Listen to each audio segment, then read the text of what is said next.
You're standing in a Costco parking lot at 8:47 p.m. and your neighbor pulls in next to you in a brand new truck that looks like it costs more than your first apartment. The headlights are clean enough to be disrespectful. The tires are so big they look like they have their own credit score. And for just 1 second, you feel that weird little pressure in your chest because you know exactly what people pay every month to look like that. Then you glance at your own car and you wonder if you're behind or if you're actually the one person in the parking lot who hasn't been hypnotized by the monthly payment. My name is Nico, and today we're going to talk about why everything changes after $400,000 invested. And I do mean everything. The way you think about spending changes, the way you think about risk changes, the way you think about time changes, and most importantly, the way small decisions hit your future changes. So if this kind of brutally honest money breakdown helps you see your own life more clearly, hit subscribe and give the video a thumbs up, because this is the exact conversation that saves people from making one expensive mistake they'll be paying for long after they stop enjoying it. Here's the strange part. $400,000 is not billionaire money. It is not I own a yacht and a private island money, but it is also not normal money anymore. It is the point where your money stops being a pile and starts becoming a machine. And once that machine gets big enough, it starts creating real annual income on its own. If you use a simple 7% long-term return as a rough assumption, not a promise, $400,000 produces about $28,000 a year. That is about $2,333 a month, about $77 a day. And that's the crazy part. Your money can start earning in a year what a lot of people are trying to save in an entire year. That is why this number matters so much. Empowers March 2026. Data says the average retirement savings for people in their 40s is about $593,109, while the median is $220,919. So when you hit $400,000 invested, you are not just doing okay. You are entering a zone where the math starts to behave differently. A lot of people are still trying to get their first $10,000 emergency fund together while your portfolio is throwing off enough growth to cover a serious chunk of real life. Let me show you the math with a character most people will recognize immediately. Take Troy. Troy is not irresponsible. Troy has a decent job. Troy pays his bills. Troy says things like, "I've earned a little upgrade," and Troy has a weakness for trucks. Not because he needs one for work, not because he hauls equipment every day, but because the truck says something about him. It says he's arrived. It says he's strong. It says he's not the guy who has to check the price before he fills up the tank. So Troy goes to the dealership, sits in the leather chair, hears a soft voice, sees a giant screen, and suddenly a vehicle becomes an identity purchase. And the numbers are already ugly before Troy even starts rationalizing. Bankrate's latest auto data says the average new car payment reached $767 a month in late 2025. Used cars were about $537, and full coverage insurance averaged about $225 a month. NerdWallet, citing AAA, says the average annual cost of owning a new vehicle is $11,577. So before Troy even counts fuel, maintenance, repairs, tolls, registration, or the fact that the truck is going to lose value the second he drives it off the lot, he is already near $1,000 a month just to have the thing. That's not transportation anymore. That is a subscription to status. Now, here's where it gets really interesting. Troy looks at that payment and thinks in monthly terms because that's how the dealership trained him to think. Can I afford $899 a month? Is the question. But the better question is, what does $899 a month do to my future if I keep handing it away for years? Because $899 a month invested instead of spent is not small money. It compounds into a different life. And once you understand that, the truck starts looking less like freedom and more like a very expensive emotional decision. Now, meet Hannah. Hannah is not flashy. Hannah doesn't post the car. Hannah doesn't need everyone to know she's doing well. She drives an old Toyota or a Honda or some unglamorous machine that starts every morning and offends nobody. Her friends joke about it. Her family wonders why she still has it. But Hannah has been boring in the most financially intelligent way possible. She keeps investing. She keeps buying assets instead of image. And one day her portfolio crosses $400,000. That's the moment Hannah's whole relationship with money changes, because now her money is doing something visible. At 7%, $400,000 grows by about $28,000 a year. That means her portfolio makes about $2,333 a month while she sleeps. And that's not even the part that will blow your mind. The part that will blow your mind is that every 1% move in the market is now about $4,000.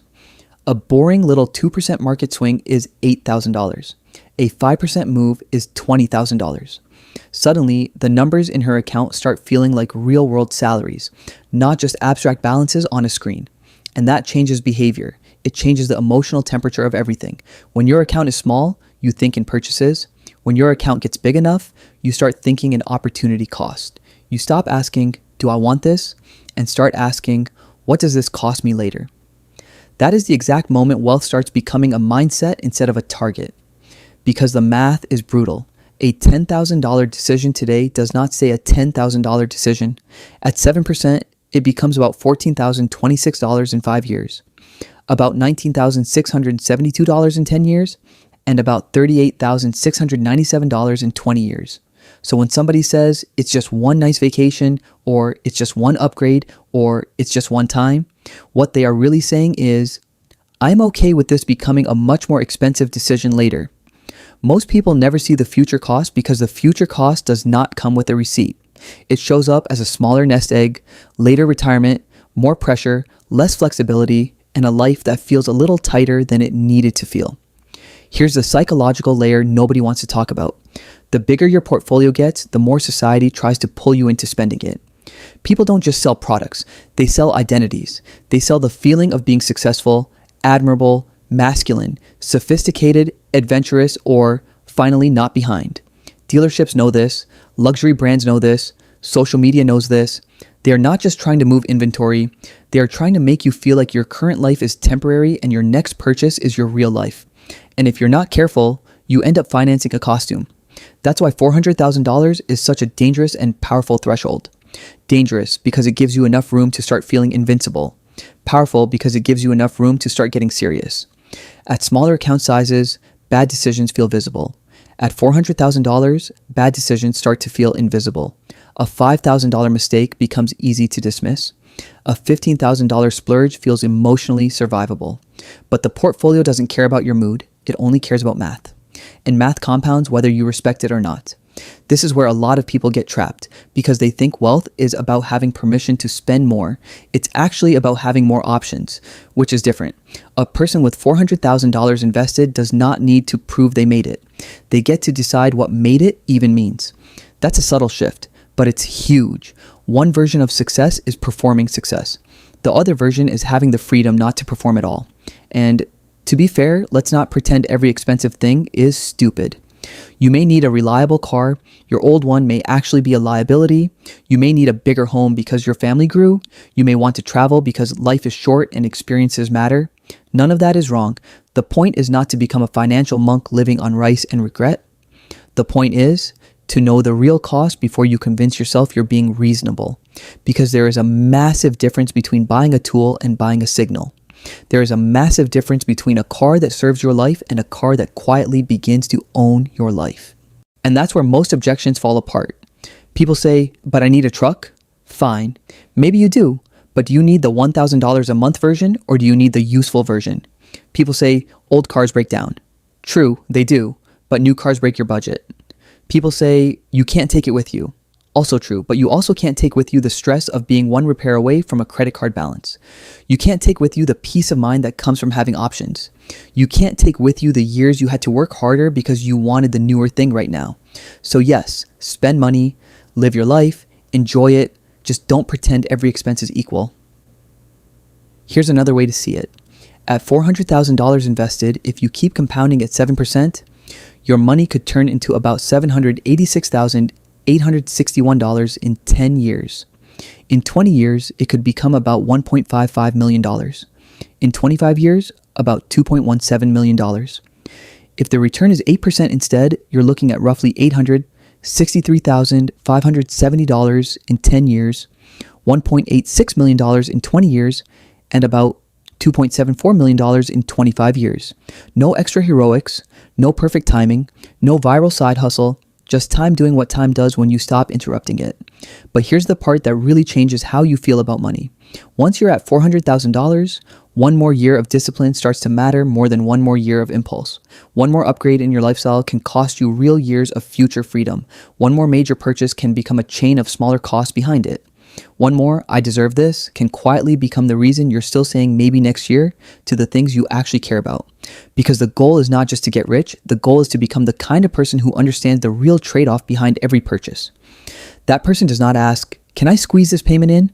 That person asks, what am I giving up if I do this? That person doesn't get tricked by the monthly number because they know the monthly number is only the first layer. The deeper cost is time. The deeper cost is flexibility. The deeper cost is future calm. And once you see it, you cannot unsee it. A portfolio with $400,000 invested is not just a number. It is leverage. It is optionality. It is the difference between reacting to life and shaping life. It is the moment your money starts hiring workers for you. Every dollar stays on the clock. Every year adds more force. Every good decision gets stronger. Every bad decision becomes more expensive. So if you're nowhere near $400,000 yet, do not hear this as some elite club you missed. Hear it as the path. This is not a rich person lecture. This is a compounding lesson, because the person with $40,000 invested and the person with $400,000 invested are living in the same country, buying the same groceries, seeing the same ads, and getting tempted by the same emotional nonsense. The difference is that one of them keeps paying for status and the other keeps buying freedom. And if you are already close to this number, then this is your warning and your invitation at the same time. Your next phase is not about feeling richer. It is about becoming harder to manipulate. It is about noticing how many expensive things are actually emotional decisions wearing practical clothing. It is about understanding that the difference between affording something and being trapped by it is often just one honest calculation. So the next time you see the truck, the vacation, the watch, the giant house, the upgraded everything, pause for 1 second and ask the question that changes lives. What is this actually costing me in future compounding? Because when you ask that question honestly, a lot of must-haves suddenly become choices. And once they become choices, you get your power back. If this video hit a nerve, drop a comment and tell me what expense you finally started calculating instead of just feeling. And if you want more honest money conversations like this, subscribe, stay in the community, and keep building the kind of wealth that gives you options. This is educational, not personal financial advice, but it is the kind of thinking that changes lives.